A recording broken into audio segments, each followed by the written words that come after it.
Okay, before we continue, I want to quickly get into this intimacy stuff, right? Because, if we're thinking about all this stuff, Ninja Sarah cannot be judged by your senses. To judge Ninja Sarah by your senses is to falsely judge. Um, and this gets into the whole idea of the heart, even in legalistic terms, intent. Um, the heart is, cannot be seen with the eyes. Uh, and and it's also this idea that you deserve to be searched, right? You do not deserve to be judged by someone's eyes or their ears.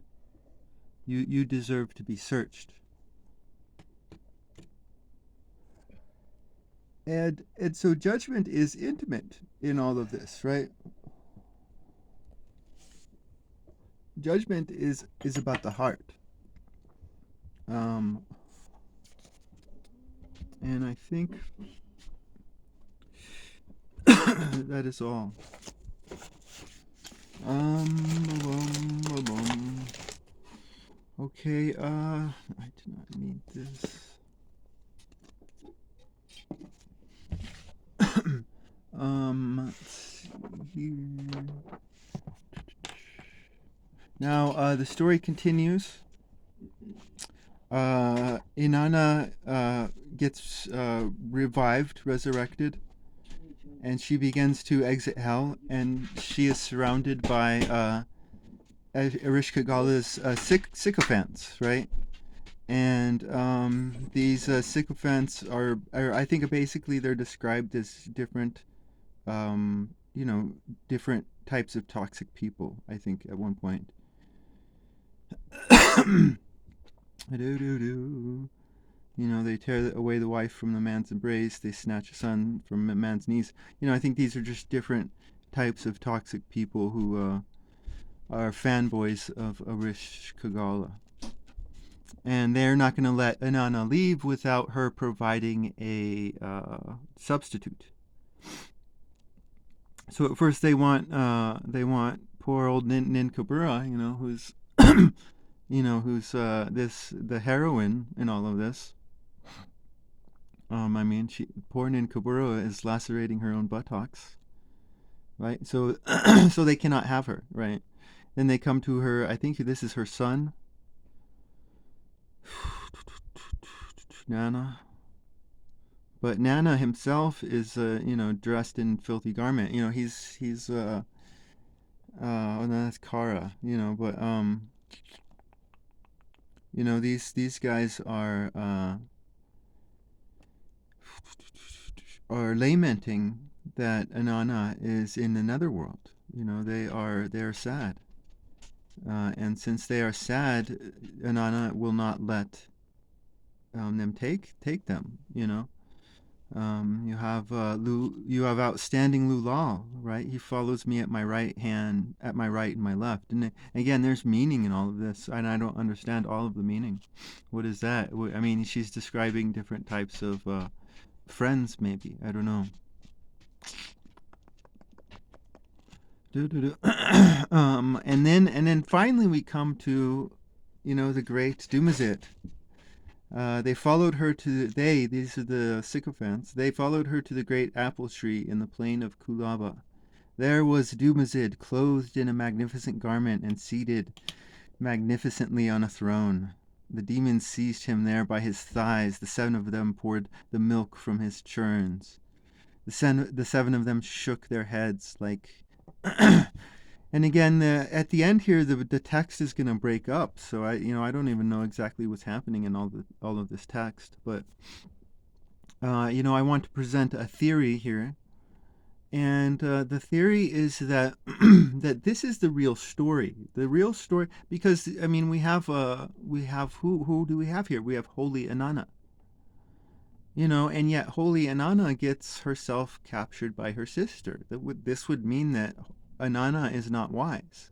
And if we say that holy means whole, then, Holy Inanna is not holy.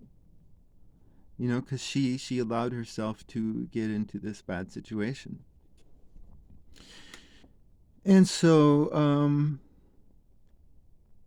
but I mean, what if she is doing all of this to set Dumazid up, right? And this is the real story because I mean, we think we're distracted by the author into thinking that the story is Inanna, holy Inanna, versus her sister, the Queen of Hell. And we think, oh, that's the real story. But maybe the real story is Inanna versus, lovable old Dumazid, because Dumazid's ballin'. He's not sad. And she probably calculated his reaction. You know, she's like, hey, if I get captured into the netherworld, I bet Dumazid will be ballin'. And she shouts at him with heavy guilt, right? And again, this is the shit talking. So this is like what happened to her. He is now being exiled from the group. But Dumazid himself praised praised to his brother-in-law, who happens to be a god, Utu, right? And Utu gives Dumazid some ninja powers, right? And again, this is, about the snake stuff, I mean, it's like when the rod, which is the will, turns into a snake, good, holy, naive Moses is shocked. God is telling me to be a snake. And yes, that is what is happening. But again, this is ninja stuff. Good and evil are of the heart, they're not of the form. To betray a betrayer, would be to lie to a liar. I mean, this evil, or is it just metaphysics?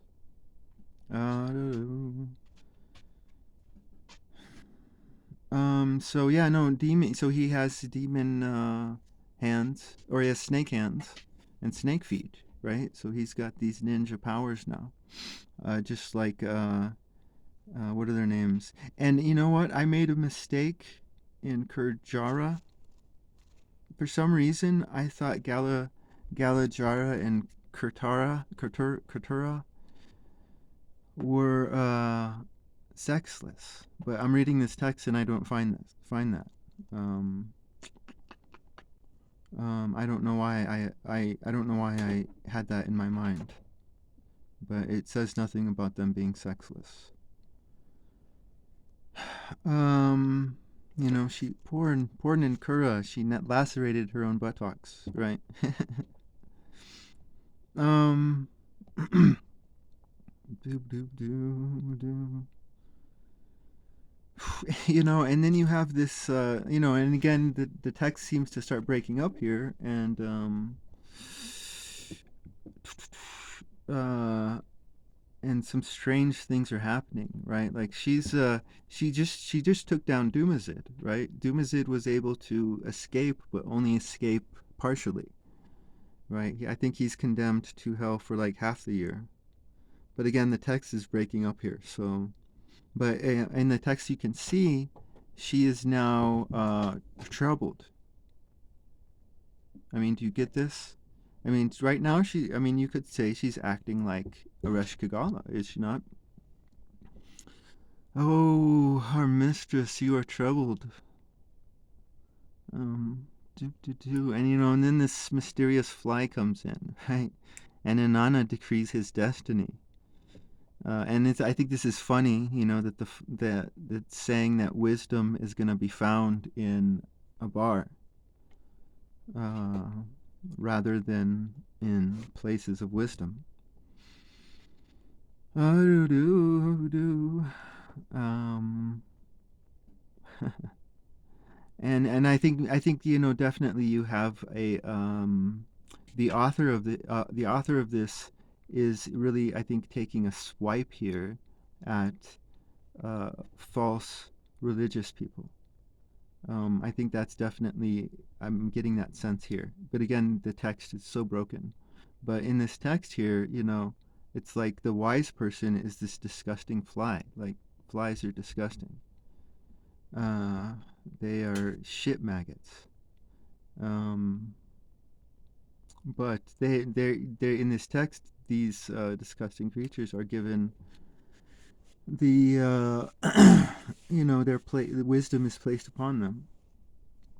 Um, and then there's this strange ending right here. Holy Resh Kagala, sweet is your praise.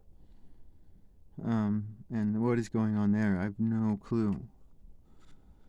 Uh, but you know what? I think, until someone corrects me, I think that is actually the real story. Is the real story is between Dumazid and Inanna, and it's kind of like a comical story. I mean, this is kind of like a story in a nutshell, right? So to expand upon this story is to, create scenes where Dumazid is hanging with the toxic, and he's able to get them on his side, or half of them on his side.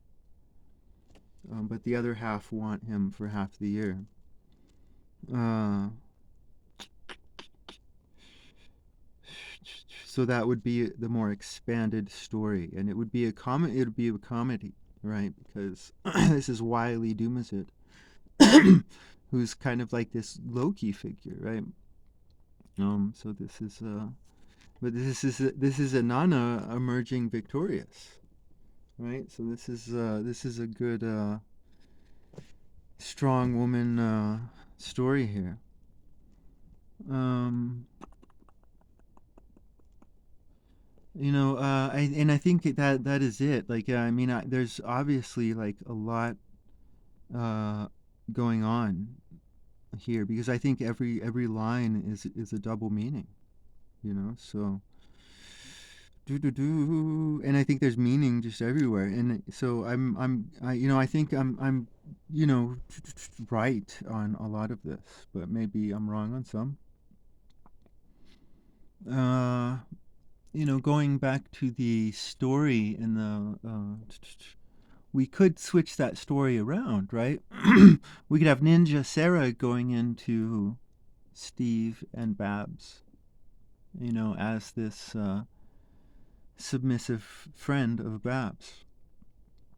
And, maybe Sarah is able to uh, manipulate the healing of Steve, right? And wouldn't that be a wonderful story, where Steve gets his groove back? He's able to have confidence from within. Uh, he's maybe able to slowly become brave. Whatever his problem is, he's able to heal it. However, blah blah blah blah. Some people don't want healing, and they're the land of no return. But I mean, that's a different type of story right there, right? Where she goes in to save Babs, but she ends up healing Steve. But Steve obviously has to heal himself. So this is a different type of wise person, right? This is the wise person who manipulates healing, rather than the wise person who righteously bashes goodness onto your head. Think about the intimacy of judgment, in that, let's say you get to know Steve and Babs and Sarah, and you see everything going on, and you judge Sarah to be the submissive friend, right? And life goes on, and all this stuff happens, and all this stuff happens, and eventually you have this aha moment. And it's this aha moment where you recognize Sarah to not be all that she seems, right? And this is really the intimacy of a relationship, in that there's no sin in mystery, Um, to judge a man you've never spoken to is disgusting. To judge a man according to your eyes or your ears is disgusting. It's only in intimacy, I think, where true judgment can take place. um, but one has to wonder about what they think about what this author thinks about redemption, because maybe I'm adding that into all of this uh, with my own stuff. But I mean, there's definitely, I mean, like think about toxic people, right? They know no food, they know no drink. I mean, there's people out there who just can't just sit back and chill, you know. Um, I mean, it says they drink no libation, right? Think about that. Well, they do. They drink much libation.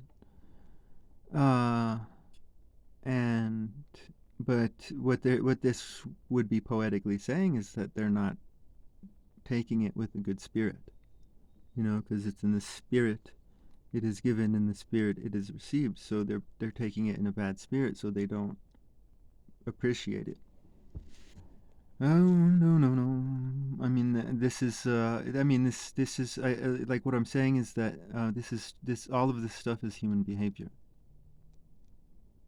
and much of it is very childlike and mischievous from this author of the Descent of Inanna.